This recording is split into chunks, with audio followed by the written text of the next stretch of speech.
Yesterday we started off the special functions section. We got into the step up, the step down functions. When we ended yesterday, we finished going over the f of x equals a step down function of x plus 1. And we said if we added or subtracted on the end, it moves it up and down. If we multiply, it changes the number of steps. So if there's a 2 out front, it's 2 steps. It's a jump of 2 every time. What I have up here now, the cost of a mailing of a first-class letter up to 11 ounces, I forgot to put ounces, is given by the function P of W equals 32 plus 23 times the step-up function of W minus 1. W represents the weight of the letter in ounces, and P is the postage in cents. Now, the function itself has changed since because the post office has changed the rates, but we can still use this as an example. P of W. How much will a 2.2 ounce letter cost? I want you to tell me how much a 2.2 ounce letter will cost. Where does this 2.2 go? In for W. It's the weight of the letter. So I have P of 2.2 equals 32 plus 23, the step-up function of 2.2 minus 1.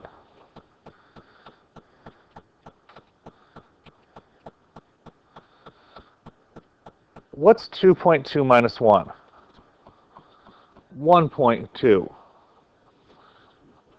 Now, what does 1.2 round up to? 2. So you're just rounded up. 32 plus 23 times 2. What's 23 times 2? 32 plus 46 is, bless you, what's 32 and 46? So it would cost you 78 cents.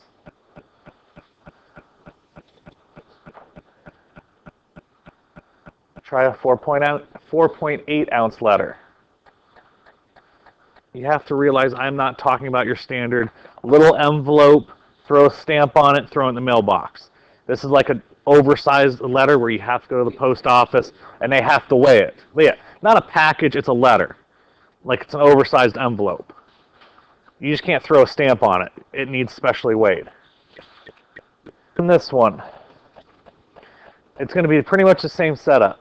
P of 4.8 equals 32 plus 23 times 4.8 minus 1. I'm trying to fit it in there. What's 4.8 minus 1? What is it? 3.8. What does 3.8 round up to? 4. So I really have 32 plus 23 times 4. What's 23 times 4? 92. And what's 32 plus 92? 124 cents, which I could just write $1.24. Please don't write on these $124. That is a very expensive package. Now we're going to get into absolute value functions.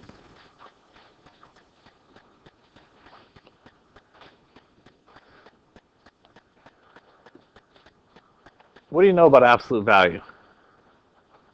Makes everything positive. That's correct. So all I'm going to do is put in some numbers. I just picked from -4 to +4. I have 3 times the absolute value of -4 minus 1.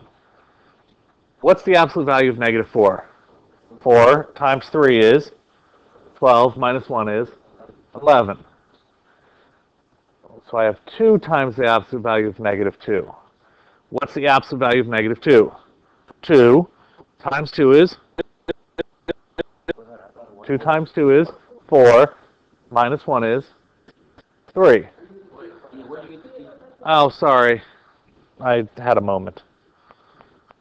What's 3 times 2? 6. I was thinking ahead. And 6 minus 1 is 5. Absolute value of 0, 0 times 3 is, minus 1 is. How did I get a negative answer if the absolute value makes everything positive? Yeah, absolute value was 0 times by 3 gave me 0, but I'm still subtracting 1. 3 times absolute value of 2 minus 1. 2 times 3 is, minus 1 is, 11. Why did you get 11? 3 times 4 is 12, minus 1 is 11. It's a mirror image of one another, right? There's only one reason why it's a mirror image. Positive 4, negative 4. Negative 2, positive 2. Now, let's graph this. Negative 4, what was my point? 11. So 1, 2, 3, 4, 11. You should have a piece of graph paper still. It was negative 4, positive 11. What was negative 2? 5. So 1, 2, 1, 2, 3, 4, 5. What was 0? Negative 1. What was 2? 2 was 5, and 4 was 11. What do I get when I connect the dots? I get a V. All absolute value functions are V's. I'm going to show you a trick. On your calculators, go into your y equals. Anyone know how you get absolute value? All right, we have 3, hit math, and over to number. ABS stands for absolute value. So I have 3 times the absolute value of x, close the parenthesis, minus 1. Okay, how I got ABS? Math, over to number, it's number 1. Zoom, 6. How does my graph compare? It should be the same exact graph you have on your paper. Now, you know how we filled in this table here? Hit second graph. Second graph takes you to the table. It fills it in for you.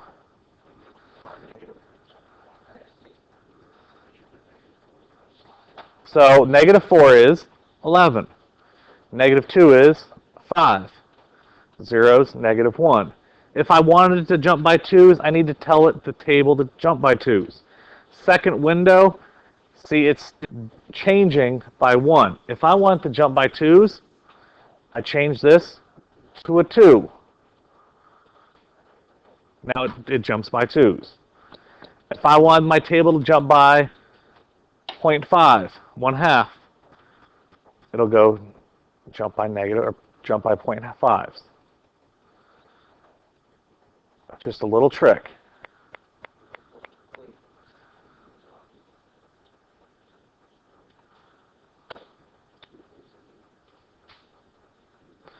Guess I can't jump by 0. I wanted to jump by 1.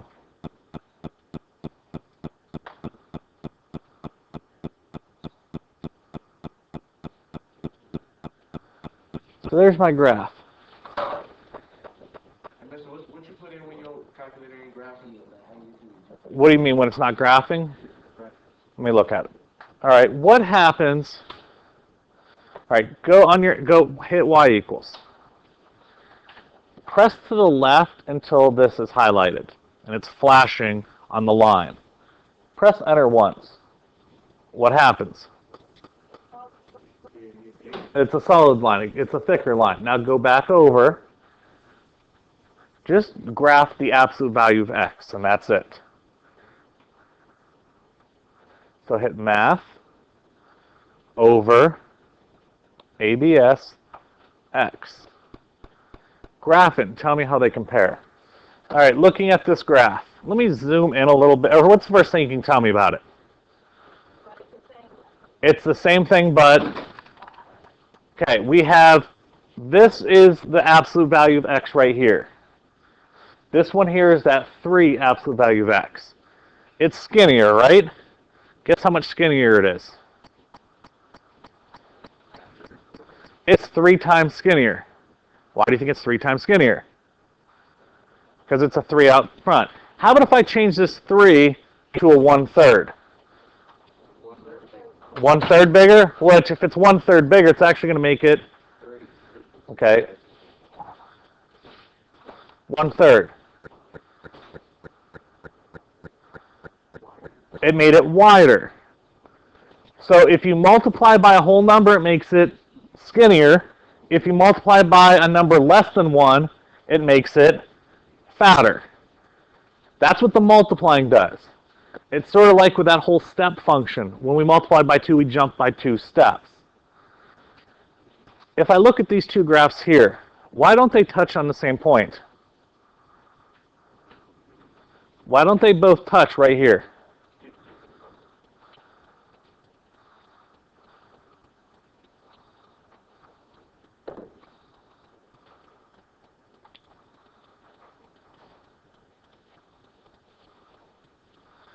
Why does this one go down here, but that one goes up there? Remember, this darker one is the absolute value of x. And let me go back, so let's see. That's the absolute value of x. This is the absolute value of 1/3 x minus 1. Why are they different?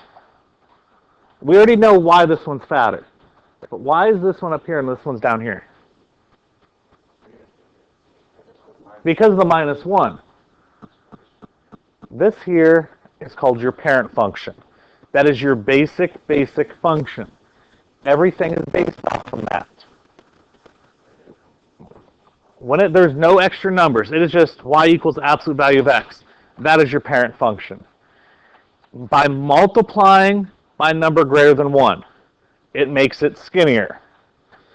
By multiplying by a number or a fraction less than 1, it makes it fatter. Having a number added, subtracted on the end moves it up and down.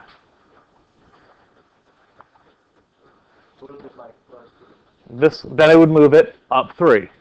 This is my parent function for the step-up function. What happens to my graph? This one gets moved up how many places? 1, because of the plus 1. Just by looking at it, I can take the parent function and just know right here, it's going to be 3 times skinnier and the graph's going to be shifted down 1. Do you understand what those numbers on the inside and outside do?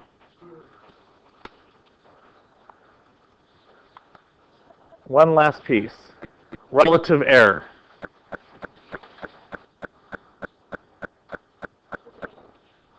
Relative error, or R of x, is x1 minus x2 all over x1. Do you think that every single one of these calculators is identical? Perfectly identical. There's not one thing different about them. No. There's something different in every single one. Everything you buy, everything that is made, all of these desks in a room, they're not identical. You can buy a pair of shoes and another person can buy the same pair of shoes. Are they perfectly identical? No. One might have a little bit more glue, one might have an extra stitch here. There's an error that you're allowed. Nothing's completely perfect every single time. You're allowed a certain amount of error. And that's what this is. Here, the actual part length is 25.5 centimeters. When it comes out of the machine, it's 25.55 centimeters. What's the relative error of the measurement? We want to know how off is the machine making the piece.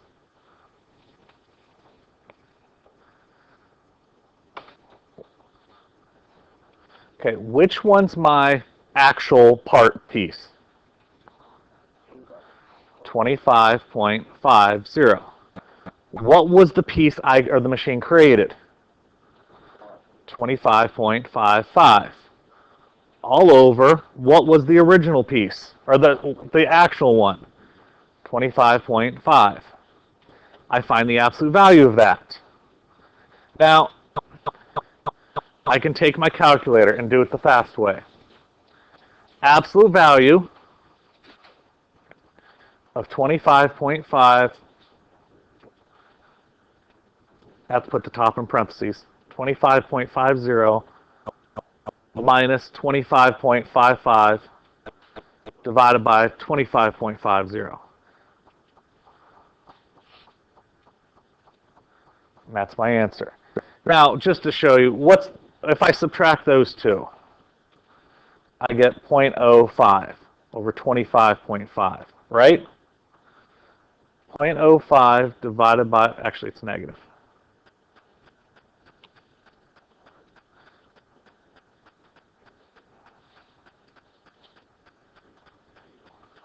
What does absolute value do? It makes it positive. So I don't care about a negative error, I just care about the error. Now this is 0.00196. What percent error is that?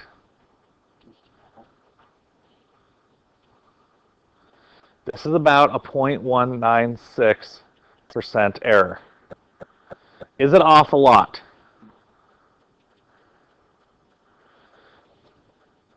Why do I do it? Change it to percents. So move it over 2 decimal places. Where do you think it's very important to have a very precise error? Like you want a small amount of error. Where do you think you might want a small amount of error? You have a car. That engine. What happens if the piston is too big for that engine? It's going to create friction. It's not going to fit. The car is going to break down. So you want a smaller error. You see these charts and things all the time in the newspaper, especially around now election time. You see there's plus or minus percent error. That's the relative error.